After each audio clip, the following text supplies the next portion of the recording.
GDA के secretary general Safdar Abbasi साहब हमारे साथ मौजूद हैं, हम उनसे गुफ्तगू करेंगे। बहुत शुक्रिया अब्बासी साहब। सबसे पहले तो ये बताइएगा कि सिंध के अंदर जो एहतजाज, जो धरने जारी रहे, उसके बाद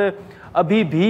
जीडीए को तहफ़्फ़ुज़ात हैं? आप समझते हैं कि पीपल्स पार्टी का जो मौक़िफ़ है वो वाज़ेह नहीं है, क्योंकि वो तो एक फ़ैसला, एक नोटिफिकेशन जो अपोजिशन चाह रही थी वो पीपल्स पार्टी लेकर आई है। नाज़िर साहब, ये बात ये है कि यकीनन वो नोटिफिकेशन आया है,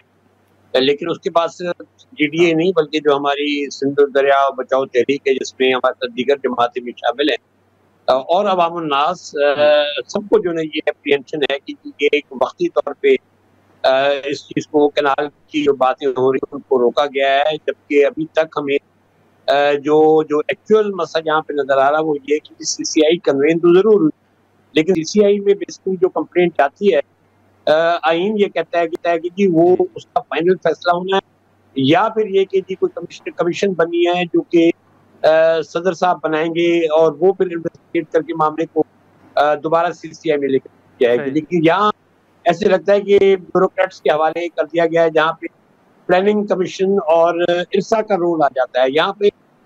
मैं यही कह सकता हूँ कि ये बॉडीज अपनी जगह जरूर मौजूद है, लेकिन जब एक कॉन्स्टिट्यूशनल बॉडी फैसला करती है और वो सारी की सारी चीजें एक नॉर्मल ब्यूरोक्रेटिक मॉडल में लेके जाती है, तो फिर जो शकूक व शुबात हैं वो बढ़ते हैं। तो इस वक्त जो है मुझे जो नजर आ रहा है वो जनरल संघ के अंदर, ये मैं नहीं कहूँगा कि आप जीडीए के हवाले से कहें, बल्कि हमारी जो, जैसे मैंने कहा कि दीगर जमातें जो हैं जीडीए के अलावा, जिसमें पाकिस्तान तहरीक इंसाफ है, जिसके अंदर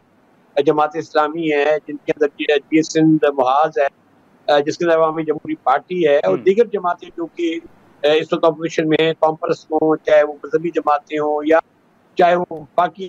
कारकुन हो, तमाम के तमाम लोग जो है सोचते हैं कि ये वक्ती तौर पे एक फैसला है, जिससे लेकिन सफदर अब्बासी साहब, अब जो जीडीए का हमने देखा था कि एक इजलास भी हुआ था सफदर अब्बासी साहब, उसमें अब क्या आप कराची के अंदर जो है वो जलसा करने जा रहे हैं और वो जलसा से मुतल्लिक होगा? क्या तहफ़्फ़ुज़ात अभी भी जीडीए के बाकी है? देखिए जी, जब ये मामला शुरू हुए थे तो हमने जीडीए ने के इंस्पिरेशन पे, पीर साहब के इंस्पिरेशन, हमने एक दरिया बचाओ तहरीक जन्म लिया, जिसके कन्वे सईद शाह साहब हैं जो एसपीपी के सदर हैं, और वो हम अब जो हमारी एक्टिविटी है, जो कैनाल्स के मामले पे या जो ये जमीनों की जो अलॉटमेंट है कॉर्पोरेट फार्मिंग के हवाले से, वो सारे के सारे जो हमारे एहतजाज है वो सिंधु दरिया बचाओ तहरीक के प्लेटफॉर्म से चल रहा है, जिसमें जीडीए की जो 5 जमातें, फंक्शन लीग है, एनपीपी है, पीपी वर्कर्स है, एसटीपी है, अपने हमारे अपनी कौमी अवामी तहरीक है, उसके अलावा जिससे मैंने कहा कि पीटीआई, जमात इस्लामी और जेयूआई और दीगर जमातें भी इसके अंदर शामिल। तो मैं समझता हूँ कि ये सारा अमल अब सिंध के अंदर जो एक नई जो चीज बिल्ड हो रही है वो ये कि सोचा ये जा रहा है कि हुकूमत ने वक्ती तौर पे पीएमएलएन और पीपल्स पार्टी ने मिलकर एक वक्ती फैसला किया, जिसके अंदर जो है वो कैनाल्स को वक्ती तौर पे रोका गया, लेकिन आगे चल के फिर ये अप्रीहेंशन है कि दोबारा कहीं मामला स्टार्ट न हो। उसके साथ ही साथ हम समझते हैं कि इक्वली, चाहे वो वकला तहरीक थी या जो सियासी जमातें थी, उन सबका जो है मुतमईन नजर ये था कि जी साथ ही साथ कॉर्पोरेट फार्मिंग के हवाले से जो जमीनों की अलॉटमेंट हुई है उमरकोट में, बदीन में, जोही में, वो घुटकी में, उन शहरों को भी एड्रेस किया जाएगा। तो ये हमारी जो कल की कॉल है। अब्बासी साहब, आपके नज़दीक कितनी ज़मीन है? आपकी इन्फॉर्मेशन क्या है, कितनी ज़मीन है? क्योंकि 48,000 एकड़ की बात हो रही थी कि कोई 1.5 लाख एकड़ जो है वो क्लेम कर रहा है। आपकी मालूमात क्या है? आप क्या समझते हैं कितनी ज़मीन अलॉट की गई है कारपोरेट फार्मिंग के लिए अभी तक? शायद ना बता सकूं, लेकिन लगभग 1 लाख एकड़ के करीब जमीन है जो ऑलरेडी अलॉट हो चुकी है। अब उसमें कमी पेशी हो सकती है। अगर आप चाहेंगे तो इंशाल्लाह मैं आपको फिगर्स भी निकाल के दे दूं। और वैसे भी जो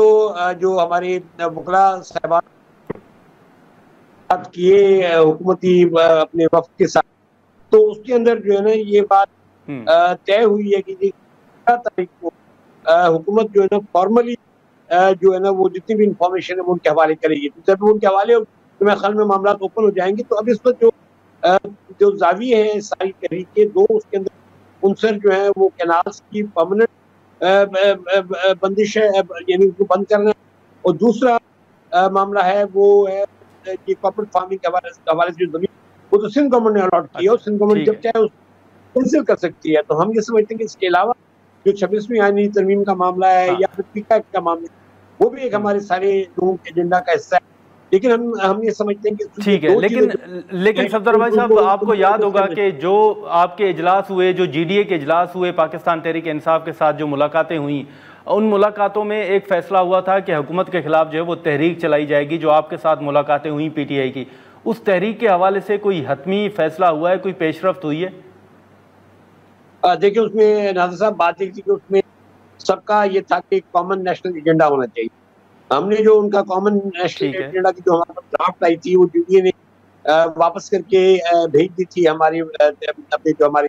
तहरीक है आईन पाकिस्तान है, उनके हवाले हमने कर दी थी। उनकी तरफ से भी हमें जवाब आया, लेकिन सारा मरहला सिंध के अंदर चल रहा था, इस वक्त के कैनाल्स के वाले सारी तहरीक चल रही थी, तो उसको थोड़ा पढ़ने का मौका नहीं मिला। लेकिन इंशाअल्लाह हम उस पर काम कर रहे हैं और हमारी ख्वाहिश के तहफ़्फ़ुज़ आइन के लिए, आइन के तहफ़्फ़ुज़ के लिए और आइन की बालादस्ती के लिए यकीनन जो है हम अपनी और जमात के साथ इकट्ठा हो सकते हैं। ऑलरेडी सिंध के अंदर एक बहुत बड़ा नेशनल बन गया है सारे हवाले से, लेकिन उसको ट्रांसलेट करना वफाकी लेवल के, क्योंकि जितनी भी जमातें जो तहरीक तहफ़्फ़ुज़ आइन पाकिस्तान में शामिल हैं, उनमें और ख़ासतौर पर पीटीआई, वो हमारे साथ यहाँ हम लोग इकट्ठा मिलकर ये सारे सिंध के अंदर हम एक दूसरे के साथ चल, तो हम ये तवक्को करते हैं कि आइंदा आने वाले दिनों में वफाक के ऊपर भी जो ने ये एक हमारे जो ख्यालात कम से कम नेशनल एजेंडा के ऊपर हम मुत्तफ़िक हो जाएंगे। उसके बाद उसको किस ज़ाविये से तहरीक को चलाना, वो फिर हमें देखना पड़ेगा, क्योंकि जेयूआई और जमात इस्लामी और अपने अवाम पाकिस्तान पार्टी वो भी शामिल थे उस सारे मीटिंग्स के अंदर। तो हम ये चाहेंगे कि उनके साथ भी हमारी बातचीत होगी कि वो अल्टीमेटली क्या चाहते हैं। लेकिन जनरली जो इन प्रिंसिपल पीर साहब में भी और हमने ये की थी अपने ये जो तहरीक तहफ़्फ़ुज़ आइन पाकिस्तान वाले हैं कि जी हम इन प्रिंसिपल आपके साथ चलने को तैयार।